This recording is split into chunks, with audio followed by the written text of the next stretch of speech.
महाराष्ट्र में भारत राष्ट्र समिति के लिए इंतखाबी बगल बजाते हुए पार्टी के सदर और चीफ मिनिस्टर के चंद्रशेखर राव ने पीर को किसानों को इंतखाबी अमल का हिस्सा बनने और जीत को यकीनी बनाने के लिए शेरों की तरह उठने और गरजने की तलकीन की। आने वाले जिले परिषद इंतखाबात में बीआरएस के इख्तियार में आने के 5 सालों के अंदर महाराष्ट्र के हर घर में नलों के जरिए पीने के पानी की फराहमी का वादा करते हुए उन्होंने कहा कि तमाम शोबों बशमूल ज़राअत के लिए मेयारी बिजली की फराहमी को भी यकीनी बनाया जाएगा। इस बात की निशानदही करते हुए कि तेलंगाना ने अपने शहरियों के तमाम तबक़ात के लिए बहुत कम वक्त में इन ज़रूरी तकाज़ों को हकीकत बना दिया है। चंद्रशेखर राव ने सवाल किया कि महाराष्ट्र ऐसी कामयाबी क्यों हासिल नहीं कर सका। औरंगाबाद के जबंदा ग्राउंड में महाराष्ट्र में बीआरएस के तीसरे जलसे आम से खिताब करते हुए वजीर आला ने कहा कि महाराष्ट्र में फंड्स की कोई कमी नहीं है। उन्होंने कहा कि जिस चीज़ की फराहमी में कमी थी वो क़ुव्वत इरादी थी, जो बीआरएस के पास वफर मिक़दार थी। वोट का मौसर इस्तेमाल करने की ज़रूरत पर जोर देते हुए वजीर आला ने कहा कि किसान अब तक खेत में जाकर खेती बाड़ी करते रहे हैं, अब वो असेंबली में क्यों नहीं जाते। उन्होंने अब की बार किसान सरकार का नारा लगाते हुए पूछा।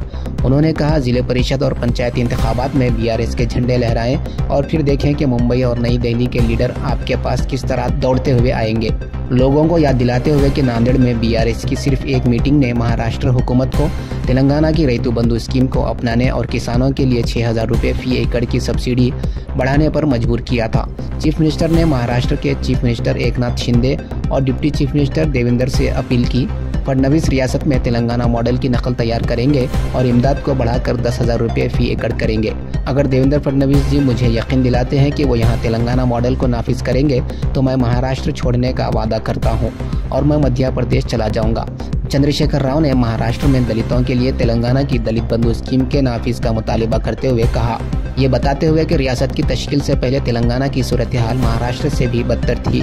चीफ मिनिस्टर ने कहा कि अब सब कुछ बदल गया है, किसानों की खुदकुशी अब तारीख बन गई है और खेतीबाड़ी एक मुनाफा बख्श कोशिश बन गई है। किसानों के लिए पीने के पानी और बिजली जैसी बुनियादी ज़रूरियात को भी यकीनी बनाने के लिए वज़ीर आज़म नरेंद्र मोदी की क़ुव्वत इरादी की कमी के लिए इन पर सख्त तनकीद करते हुए चंद्रशेखर राव ने कहा कि वज़ीर आज़म और इनके साथी किसानों की खुदकुशी के बारे में कम से कम परेशान है, इसके बजाय वो अफ्रीका से चीता लाने में मसरूफ़ थे। उन्होंने कहा कि जब हम उन्हें बताते हैं कि हमारे किसान जो इस मुल्क के हकीकी शेर हैं मर रहे हैं, तो वो हमें अफ्रीका से चीते दिखाते हैं और कहते हैं कि ये देखो और खुश रहो। तब्दीली लाने के लिए लड़ने के लिए आउट ऑफ द बॉक्स सोच का मुतालिबा करते हुए चंद्रशेखर राव ने कहा कि बीआरएस इस जंग के लिए तश्कील दी गई थी। बीआरएस एक इलेक्शन के लिए नहीं, किसी एक दिन या एक बरादरी या मजहब या जात के लिए नहीं, बीआरएस हिंदुस्तान के तमाम लोगों के लिए लड़ने के लिए है। उन्होंने मजीद कहा कि बीआरएस का नागपुर में पहले से ही मुस्तकिल दफ्तर था और औरंगाबाद में भी मुस्तकिल दफ्तर कायम कर रहा है।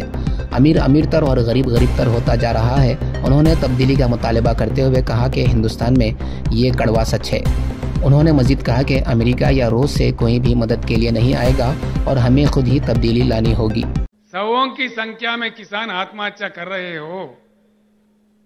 जिस राज्य में, जिस पावन धरती पे मैं खड़ा हुआ हूं, इतने नदियां निकालने वाले इस महाराष्ट्र राज्य में अभी हमारे शंकर अन्ना बता रहे थे, रोज 6-7 किसान आत्महत्या कर रहे हैं।